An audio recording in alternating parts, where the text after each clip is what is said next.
Alright, hi guys. Want to bring a product from one country to another country and don't know how to do it, and you want to listen to people who have real experience in the industry, then you're at the right place. Uh, Welcome to the Physical Trader, where me and my team running a physical trading firm where we care about doing business with you for the next 20, 30, 40 years and even to your next generations because we care about long-term business. We want you to grow your multi-million dollar business without worry about the quality, pricing, and quantity. So that's what we're focusing on. Let's get started.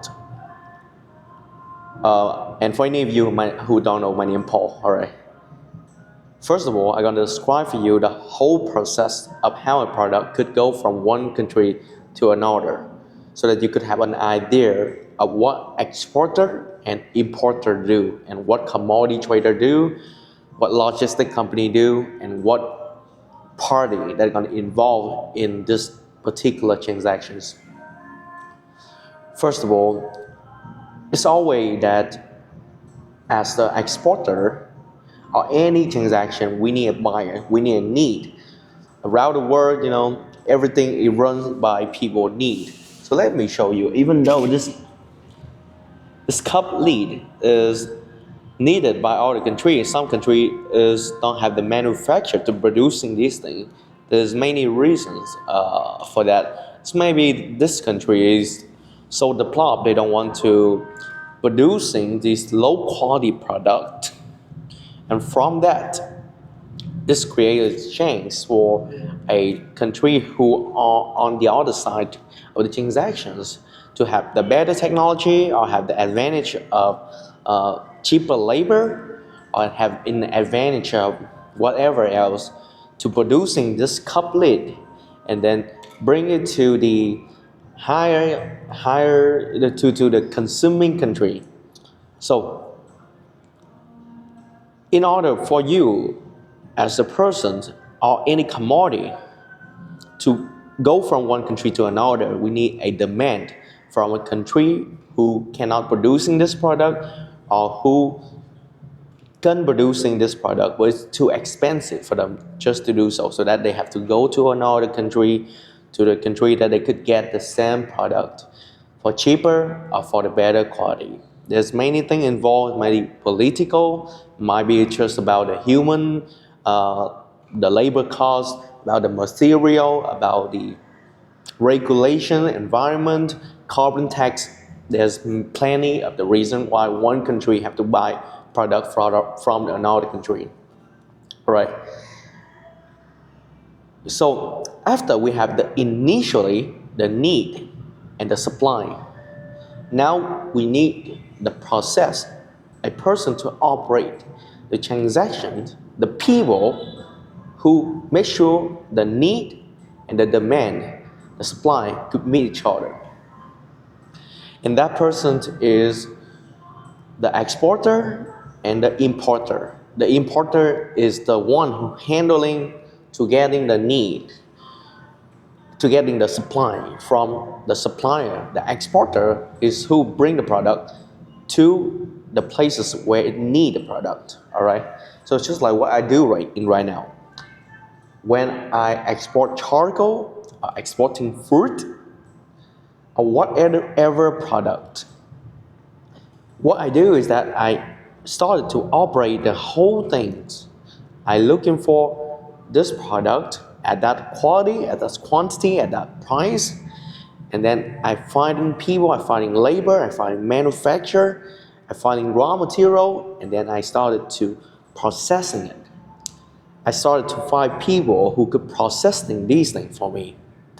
And also I negotiate with the importer on the other end, on the other country, to make sure that we understand what they wanted, to fulfill the need of their market.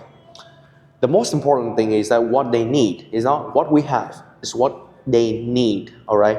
So we go in, we're solving that problem, we're feeling the need and the demand, the supply of the market. So either you're on the exporter side or you're on the importer side. You are the international trader, you're a commodity trader. It's both the same. All right, but the difference between these two roles is slightly different. It's significant different on the work that you need to put in, and also on the client that you're gonna serve. Get back to the what a exporter gonna do, because that the initial, after we having the demand, having people involved.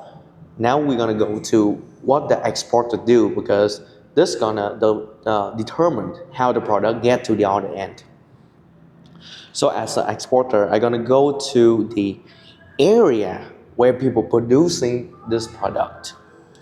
For example, if I want to export mangrove charcoal, just like what I'm doing right now, I need to go to the area where people producing this charcoal, people having kilns where burning the mangrove wood and turn it to the mangrove charcoal, and then finding the supply chain of that, the people who could processing the charcoal, or who could helping me to purchase the charcoal in the local area, because they might be no better than me.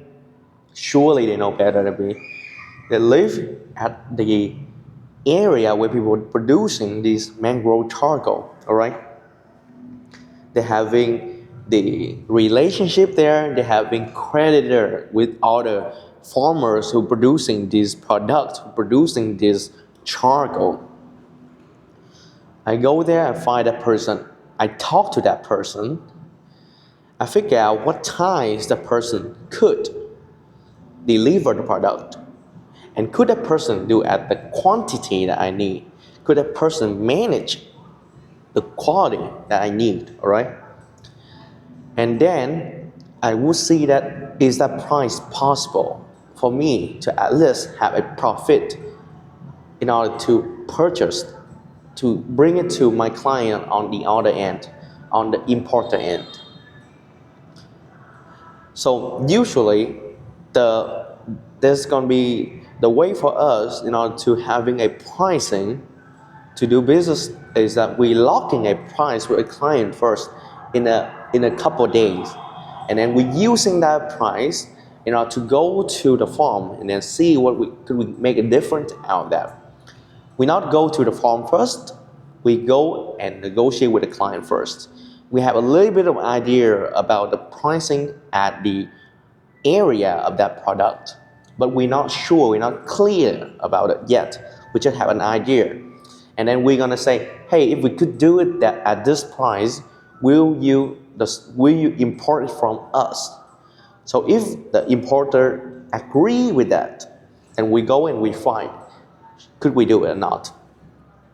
So after we having the data, the information, when the product gonna be done, gonna be finished on the processing part, might be for the mangrove charcoal, we cut it in half. We need to get some sort of paper, some legal paperwork, to make sure that this is a legal wood that we obtain from harvest from legal source. So after we getting paperwork, after we getting the times that it's gonna be done, it's gonna be prepared, we're gonna continually to determine what the boat schedule that we could load it, this package of product on the container. And usually it's going to be the responsibility of another party named the logistic party, where people running the logistic service. So if you first started in this journey and you want to having this business, then you will need to using the local logistic operator, local logistic company, because they know better about local market, they know better about the paperwork, they know better how to work with the custom in that country, they know a lot better than what you could think of. All right, you yourself, you are not going to see a custom every single day, and this is going to be a lot of headache if you decided to do so. So we not recommend you to just go there and then try to be a person who run the whole operations of logistics, of product, of everything. So you could outsource this to a logistic company. They just take a couple $100 and they're gonna get everything done for you without you have to constantly thinking about how to manage the trucking from the port, to bring it to the farm, in order to loading the product on, in order to bring it to another country. You don't have to worry about that. That part can be another person in charge of it, all right? But I'm gonna describe of how that process works too. So usually you're gonna texting them with a format of what product are you gonna deliver to the other end, what date is the day that you desire the product to be loaded on the container, and what times you want the product to reach to the other end. Also, if you shipping with the insurance CIF, then you will need to purchase the insurance for the whole transaction, for the whole cargo. And if you don't understand what is CIF, FOB, then you will need to learn a little bit about the Ecoterm 2020, 2020, or this latest version of it. So you should check it out, all right? So if you take a look at that, you're gonna understand just a deliver term, who pay what part. That's it. That what is stated on the Ecoterms. Who have responsibility to where in the supply chain. It's just like that, all right? So get back to the insurance. After you're asking for, maybe you have the insurance that you need to handle, to put on for your cargo, then the logistics company gonna give you an advice on, hey, I saw your product, I saw your cargo, I saw your whatever, your ties line. I think this is the best boat that we could get on. And if you are sending some special product like me, like cargo is really special product, the process a little bit slightly different. Maybe you need to provide a couple extra documents, but usually this document is just issued by you. It doesn't mean that you need to go to another logistic party or another labs in order to getting the information extracting from your product in order to give it to them. No, it's all made by you. You just put a stamp. The company, if the company in the country who needs stamp, if not, then maybe you're just gonna issue paper, sign your name it, and it's all good. In the case cargo, we need to put on something called a MSDS, Material Safety Data Sheet, which means it's gonna including all the information about each material ship, safe to put on a boat. All right. So they're passing through that process. They're gonna give you advice on what to do, what date, and what day they're gonna bring the container to your warehouse or your manufacturer or your factory in order to load your product on. And then the operator, the person who in charge of the factory, usually they're gonna finding people to load the product on the container for you, and then you just need to sit in there, take a look at everything, and they're gonna just make it happen. All right? Now you load the container. Usually the ship line, the company who own the ship, all right? The logistic company is just the company who selling the ticket for you.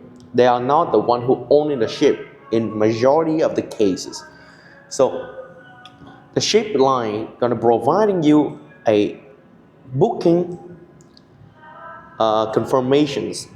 Booking confirmations is a number where you could give it to your port, the port that you use in order to export, and they're gonna provide you with an empty container. All right, might be a 40 feet, 20 feet, depend on the commodity.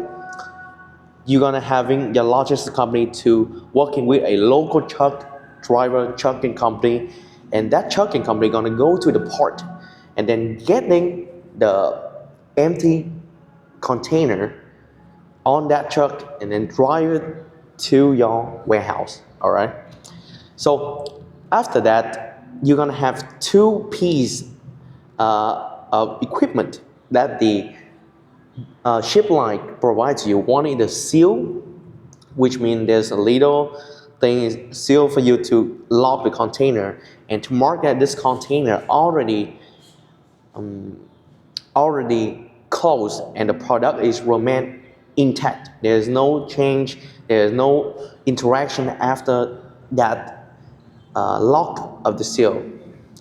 So that seal gonna put on the container and then they draw it back to the port. Sometimes people are gonna using a different seal, different seal, like a, um, a temporary seal in order for you to go to the port and get checked by the customs. Because majority of the custom in the world is gonna run by three different systems. Three different classified systems.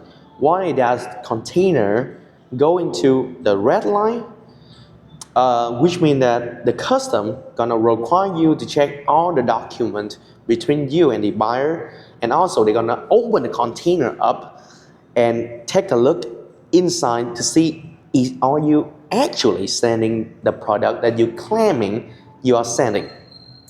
So it's just the way they protect their country, the way they protect and make sure that you're not doing some shady stuff, you're not smuggling anything, you're not giving some bullshit product is claiming to be another product.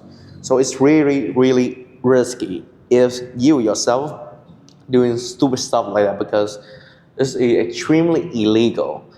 And I know a person that done this thing before. He losing a lot of money because he cannot do anything after the other counterparty fuck him up. So don't try to be smart, don't try to cheating your country, trying to do the right thing with your authority, with your country authority. Don't messing with your country. You live in that country, follow the country law and regulations. All right. So that the red line, which means that you need to stop. It's just like the line signal, the traffic signal. You need to stop. And then you're gonna check everything, the document, the physical document of your company, and then the actual product. So what document they're gonna check in this case, in this scenario? They're gonna check in your invoice, your packet list, and sometimes in rare scenario, they're gonna require to check in your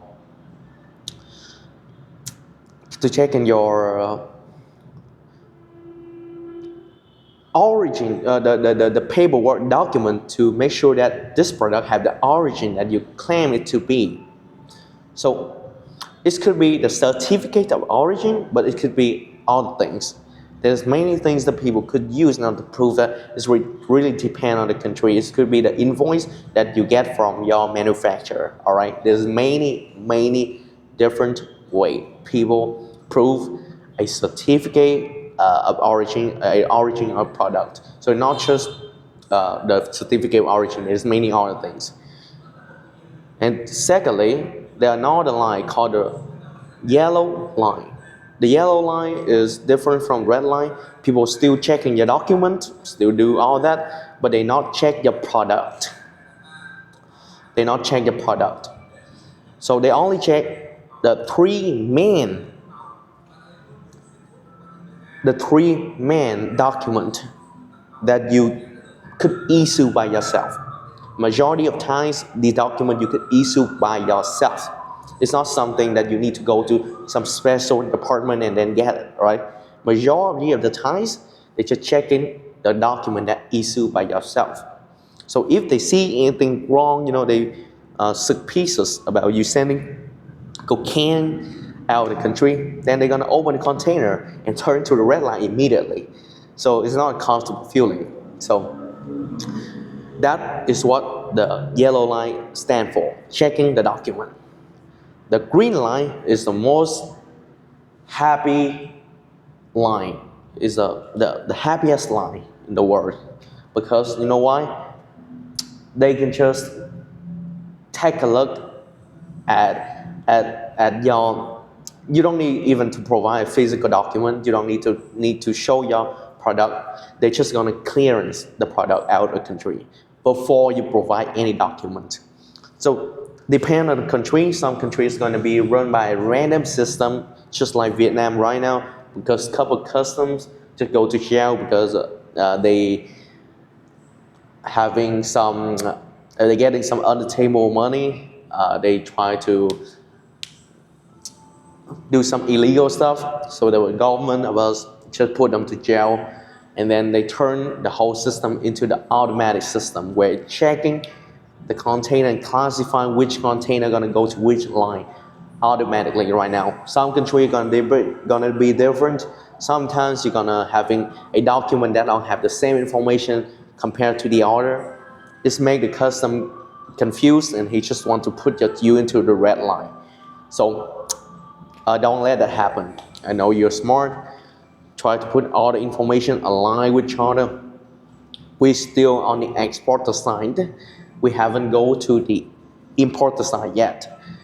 So after your product clearance, if your product is a product that need to pay tax, just like charcoal, then you will need to pay tax in advance before you bring the product outside of the country. Before you bring the product outside, before they clearance the product to get on the boat, you will need to at least pay the tax first. So that's called the export tax. It's going to determine on the FOB, the FOB value. You need to learn about Ecoterms. I'm not going to explain what the FOB. All right. So right now, everything is fine. You're done, and you follow all the regulations in your country. You finally got your container. The port gonna use a hook to hook your container up, put it on the boat, and then started sailing. They got on the voyage to send that container to your client. And at this moment, guys, the forwarder or the logistics company or the ship line, if you're booking directly with a shipping line, they're gonna provide you with a draft bill of lading. The bill of lading is the thing that you're gonna use in order to provide for your client as a confirmation, and also the key for your client to releasing the container at the other end when reaching the other port of the importer side. So for example, if you're sending a container of cargo, on the bill of lading, it's going to show that you're sending a container of cargo, and you're going to be the one who export the container, and the consignee, which means the person who receives it on the other end, going to be your client, is going to having the estimate date that the container going to arrive to the port, the estimate date that it's going to leave your port of the exporter side.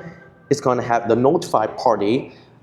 Maybe it's your client, maybe it's the other forwarder in the other end, in order to notify that, hey, this container already having a confirmation from the boat, from the ship line, from the exporter that this could be released when it's reaching the other port, so that the exporter could go to the port and using the logistics company presenting this bill of lading. The bill of lading gonna have many different things, gonna have many different bill of lading, but just understand the idea of it, that they could presenting that paper and then getting the container from the port with your product. All right, the hook gonna hook it up, put it down to the container, the 40-feet container, and then deliver it directly to your customer warehouse. All right, so they still need to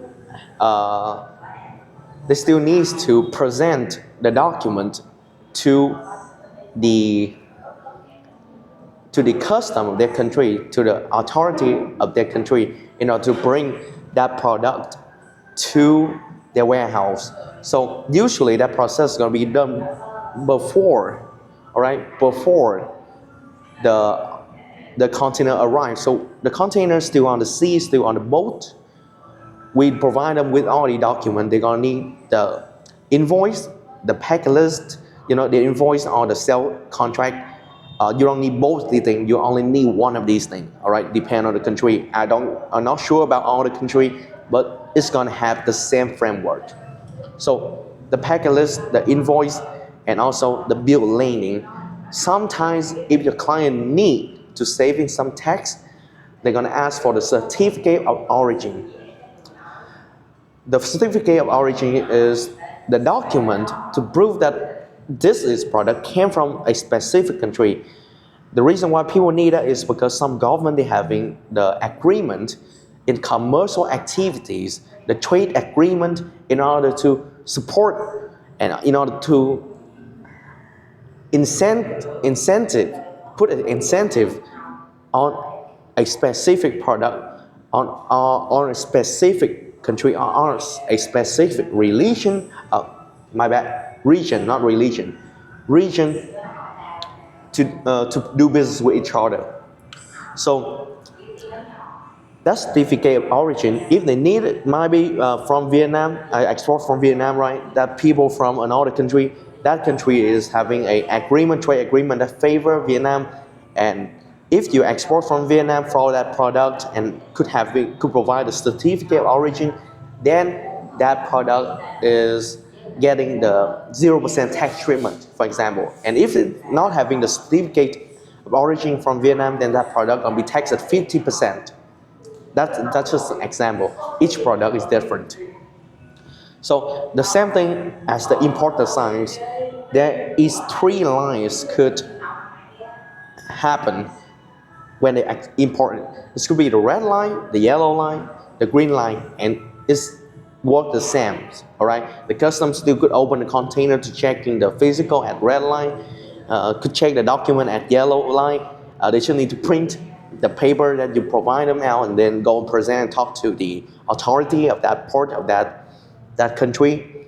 And or the green line, they don't need to show anything. They don't need to let the custom check anything. Just go and bring the product to the site of their warehouse. So that's the whole process of how the supply chain works to bring one container to the other part. We're not talking about the negotiation of all of these transactions. We're not talking about the trade finance, where you get the fund from. We're not talking about all of that yet. It's just about how you bring one product to another country and what paperwork you need. So I know that if you just started out there, you're really, really scared about these documents, but don't worry about it. It's just the document that issued by yourself. But some documents you're gonna require an authority in your country to issue it at, to confirm that. And it's still gonna be really easy because your logistic company gonna have the ability and gonna know how to get it done. So it's not something that super crazy. It's not something that's so scary, right? It's something that really, really simple, something that really, really attractive, something that really, really exciting. It's a journey where you helping and where you participate, where you become the part of the supply chain. And this video is pretty long already, guys.